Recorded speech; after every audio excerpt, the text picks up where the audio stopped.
കൊച്ചിയിലെ ഏറ്റവും upcoming area എന്ന് പറഞ്ഞാൽ കാക്കനാടാണ്. NRI അവരുടെ അടുത്ത് സാറിനുള്ള ഒരു അഡ്വൈസ് എന്താണ്? അവര് എവിടെയാണ് ഏറ്റവും ബെറ്റർ ആയിട്ട് ഇൻവെസ്റ്റ് ചെയ്യാൻ പറ്റുന്നത്? ഇൻവെസ്റ്റ് ചെയ്യാതെ 5 സെന്റ് മേടിച്ചാലും 10 സെന്റ് മേടിച്ചാലും തീർച്ചയായിട്ടും അതനുസരിച്ചുള്ള റിട്ടേൺ കിട്ടും. മാർക്കറ്റ് റേറ്റിലും കുറച്ച് നമുക്ക് വേണമെങ്കിൽ വീടും മേടിച്ചെടുക്കാൻ പറ്റും.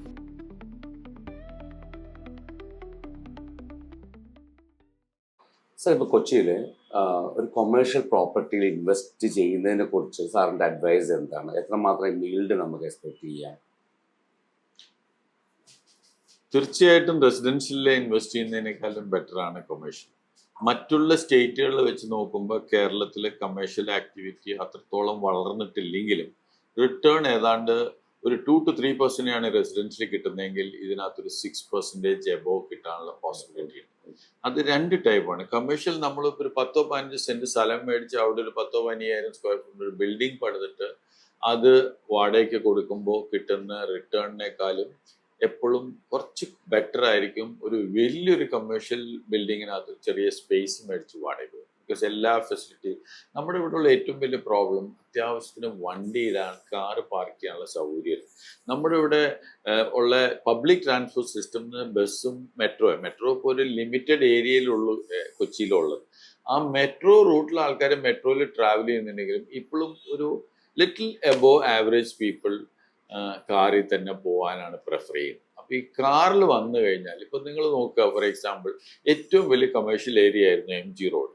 ഈ MG റോഡ് മെട്രോ വന്നു കഴിഞ്ഞിട്ട് MG റോഡിലെ ബിസിനസ് അങ്ങ് താഴെ പോവായിരുന്നു. ബിക്കോസ് MG റോഡിൽ ഒരൊറ്റ ഷോപ്പിൽ പോലും ഒരു കാറ് കയറ്റിയിട്ട് ഷോപ്പ് ചെയ്യാനുള്ള സൗകര്യമില്ല.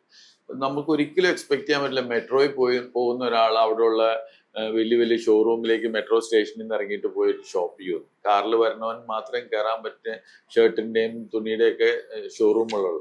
അവർ കാറിൽ വരാൻ ട്രെയിനിൽ വന്നിട്ട് ഷോപ്പ് ചെയ്യുമെന്ന് നമുക്ക് ഒരിക്കലും പ്രതീക്ഷിക്കാൻ പറ്റില്ല. അപ്പോൾ അങ്ങനെ ഒരു ഡിപ്പ് ഉണ്ടായി. പക്ഷെ ഇപ്പോൾ ഓഫ് ലേറ്റ് നമുക്കൊരു കമേഴ്ഷ്യൽ ഹബ് എന്ന് പറയുന്ന MG റോഡിൽ നിന്ന് എടപ്പള്ളിയിലേക്ക് ഷിഫ്റ്റ് ചെയ്യും. ലുലു അവിടെ വന്നപ്പോൾ ലുലു സറൗണ്ടിങ് ഒരു 1 കിലോമീറ്റർ റേഡിയസിൽ നല്ല കമേഴ്ഷ്യൽ ഇമ്പോർട്ടൻസ് വന്നിട്ടുണ്ട്. കമേഴ്ഷ്യലി അവിടുത്തെ റെന്റൽ റേറ്റ്സ് കൂടി. അവിടെ എങ്ങനെ വന്നാലും ഏത് ബിൽഡിങ്ങിനും 6 to 7% വരെയൊക്കെ റിട്ടേൺ കിട്ടി തുടങ്ങി. Even growing. അവിടെ ഡിമാൻഡ് ഉണ്ട്. ഇപ്പോഴും സ്പേസ് ഇല്ലാത്തതിൻ്റെ ഒരു കുഴപ്പമുള്ളൂ. അങ്ങനെ അത് കഴിഞ്ഞപ്പോൾ ഇപ്പോഴും ഒരു ഫോർ എക്സാമ്പിൾ നമ്മൾ MG റോഡിലെ കമേഴ്ഷ്യൽ ഇമ്പോർട്ടൻസ് ഷോറൂമിന് ഫോർ എക്സാമ്പിൾ ഗ്രൗണ്ട് ഫ്ലോറിൽ ഇപ്പോഴും അവിടെ പല കമ്പനിക്കാരും എന്തുകൊണ്ട് MG റോഡിൽ ഒരു ഷോറൂം ഇടുന്നു വെച്ചിട്ടുണ്ടെങ്കിൽ അതൊരു ബ്രാൻഡ് ബിൽഡിംഗ് എക്സസൈസ് ആയിട്ടാണ്. അവർക്ക് അവിടെ ബിസിനസ് കിട്ടുന്നതിൽ നല്ലത് ഞങ്ങൾക്ക് Mahatma Gandhi road in Cochin we have A showroom എന്ന് പറയുന്നതാണ് കൂടുതൽ അവർക്ക് ഇമ്പോർട്ടൻസ്. നേരെ മറിച്ച് അവർക്ക് ഇന്ത്യയിലെ എല്ലാ മഹാത്മാഗാന്ധി റോഡുകളിലും അവർക്ക് ഷോറൂം ഉണ്ടാവും. അപ്പൊ എന്തുകൊണ്ട് കൊച്ചിയിൽ ഒരു ഷോറൂം ആയിക്കൂടാ? അങ്ങനെ ഇടുന്നു ഒരു നല്ല ഹോർഡിങ്ങോ അല്ലെങ്കിൽ നല്ല ഷോറൂം. അതിന്റെ എഫക്റ്റ് അവർക്ക് ആ മൈലേജിന് വേണ്ടി ചെയ്യുന്ന. നേരെ വെച്ച് ആൾക്കാർ ഷോപ്പ് ചെയ്യാൻ പോകുന്നത് ലുലുലോ അങ്ങനെ എവിടെയെങ്കിലും കാറ് പാർക്ക് ചെയ്യാൻ സൗകര്യമുള്ളടത്ത് ഷോപ്പ് ചെയ്യാൻ പോകത്തുള്ളൂ. സാർ, ഇപ്പം കാക്കനാട് ഏരിയയിൽ നമ്മളിപ്പോൾ ഇൻവെസ്റ്റ്മെന്റ് നോക്കുവാണെങ്കിൽ കൊമേഴ്ഷ്യൽ പ്രോപ്പർട്ടീസിനാണോ അല്ലെങ്കിൽ റെസിഡൻഷ്യൽ പ്രോപ്പർട്ടീസിനാണോ നമ്മൾ കൂടുതലും ഇമ്പോർട്ടൻസ് കൊടുക്കേണ്ടത്? കാക്കനാട് ഇപ്പോൾ പറഞ്ഞു കഴിഞ്ഞാൽ മറ്റേ ബോംബെയിലൊക്കെ ന്യൂ ബോംബെ ഒക്കെ വന്ന മാതിരി ഒരു ന്യൂ കൊച്ചിയാണ് കാക്കനാട്. അപ്പോൾ കാക്കനാട് 2 ഇതിനും ഈക്വൽ ഇമ്പോർട്ടൻസ് ഉണ്ട്. ഇപ്പോൾ പറഞ്ഞു കഴിഞ്ഞിട്ടുണ്ടെങ്കിൽ റെസിഡൻഷ്യൽ ഡ്വെല്ലിംഗ് യൂണിറ്റ്സ് കുറവാണ് കാക്കനാട്. അപ്പോൾ ഇഷ്ടംമാതിരി പ്രോജക്ട്സ് ഇനി അവിടെ വരും. അതിന് സ്കോപ്പ് ഉണ്ട്. ഇഷ്ടംമാതിരി ആൾക്കാർ അവിടെ ജോലിക്ക് വരികയാണ് കാക്കനാട്. അപ്പോൾ താമസിക്കാനുള്ള സൗകര്യം കുറവാണ്. കാക്കനാടിൽ നിന്ന് ഇങ്ങനെ പോയി 5-10 കിലോമീറ്റർ ദൂരം മാറിയാണ് കൂടെ റെസിഡൻഷ്യൽ പ്രോജക്ട്സും ഈവൻ വില്ല പ്രോജക്ട്സും ഒക്കെ 5-10 കിലോമീറ്റർ മാറിയിട്ടാണ് ഇപ്പോൾ വരുന്നത്. എന്നാലും അവിടെ നല്ല സ്കോപ്പ് ഉണ്ട്. phase 2 phase 3 ഒക്കെ വരുന്ന സ്ഥിതിക്ക് ഒരു നല്ലൊരു 10-20 കിലോമീറ്റർ റേഡിയസിൽ നല്ല ഡെവലപ്മെന്റ് നടക്കാനുള്ള ചാൻസസ് ഉണ്ട്. റെസിഡൻഷ്യൽ യൂണിറ്റ്സിനും ഈക്വലി അവിടെ കമേഴ്ഷ്യൽ പ്രോജക്ട്സിനും നല്ല സ്കോപ്പ് ഉണ്ട്. ഇഷ്ടംമാതിരി ഇപ്പൊ മെയിൻ ഇൻഫോ പാർക്ക് ഏരിയയിലൊക്കെ ഇഷ്ടംമാതിരി കമേഴ്ഷ്യൽ ബിൽഡിങ്സ് വരുന്നുണ്ട്. അതിനെല്ലാത്തിനും നല്ല എല്ലാ ബ്രാൻഡഡ് ഷോറൂംസും വരുന്നത്. ഒരു പുതിയ ടൗൺഷിപ്പ് വരുമ്പോൾ you can expect all the brands which is here which will come up there also. ഒരു ന്യൂ കൊച്ചിയല്ലേ. അപ്പൊ എല്ലാം ഇപ്പൊ ഏറ്റവും കൂടുതൽ resto bars youngsters evenings spend ചെയ്യുന്ന റെസ്റ്റോ ബാസ് ഉള്ളത് കാക്കനാടാണ്, not in the main city. People wanted to stay back in their own place. അവിടുന്ന് കൊച്ചിയിൽ എറണാകുളത്ത് വന്ന് പോകുന്നതിന് ഏതാണ്ട് 1 മണിക്കൂറോളം സമയം എടുക്കും. അതിൽ നല്ലത് they have the facility that they spend the time there only. Not only Friday Saturday. Government തന്നെ ഒരു പുതിയ ഡിസിഷൻ എടുത്തു, ഇൻഫോ പാർക്കിലെ IT പാർക്സിനകത്ത് തന്നെ ബാർ ലൈസൻസ് കൊടുക്കാനുള്ള ഒരു തീരുമാനം എടുത്തിട്ടുണ്ട്. അപ്പോൾ it's definitely going to boom there in Kakkanad. Sir ഇപ്പോൾ കൊച്ചിയിൽ വളരെ ട്രസ്റ്റ് വർത്തി ആയിട്ടുള്ള റിയൽ എസ്റ്റേറ്റ് കൺസൾട്ടൻസിനെ നമുക്ക് എങ്ങനെ റീച്ച് ചെയ്യാൻ പറ്റുക? കൊച്ചിയിൽ കേരള റിയാലിറ്റേഴ്സ് അസോസിയേഷൻ എന്ന് പറഞ്ഞിട്ടൊരു പ്രൊഫഷണൽ റിയൽ എസ്റ്റേറ്റ് ബ്രോക്കേഴ്സിൻ്റെ ഒരു അസോസിയേഷൻ ഉണ്ട്. അത് ശരിക്കും നാഷണൽ അസോസിയേഷൻ ഓഫ് റിയാലിറ്റേഴ്സ് എന്ന നാഷണൽ ബോഡിയുടെ കീഴിൽ വരുന്നതാണ്.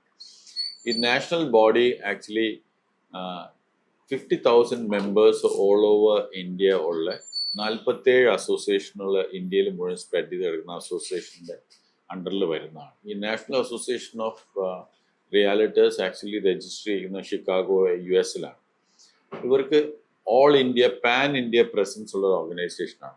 നമുക്കിപ്പോൾ ഒരാൾക്കൊരു പ്രോപ്പർട്ടി മേടിക്കുകയോ വിൽക്കുകയോ ചെയ്യാനുണ്ട്. ഇപ്പോൾ കേരളത്തിലുള്ള മലയാളിക്ക് ബാംഗ്ലൂരിലൊരു അപ്പാർട്ട്മെന്റ് വിൽക്കണം, അല്ലെങ്കിൽ ഹൈദരാബാദിലൊരു അപ്പാർട്ട്മെന്റ് മേടിക്കണം, എവിടെ വേണമെങ്കിലും ഇന്ത്യയിൽ മേടിക്കുകയും വിൽക്കുകയും ചെയ്യണമെങ്കിൽ നാഷണൽ അസോസിയേഷൻ ഓഫ് റിയാലിറ്റേഴ്സിന്റെ കീഴിലുള്ള KRA ഒരു മെമ്പർഷിപ്പ് ഉള്ള ഒരു ബ്രോക്കറായിട്ട് കണക്ട് ചെയ്യുകയാണെങ്കിൽ അദ്ദേഹത്തിന് അത് ചെയ്തു തരാൻ പറ്റും.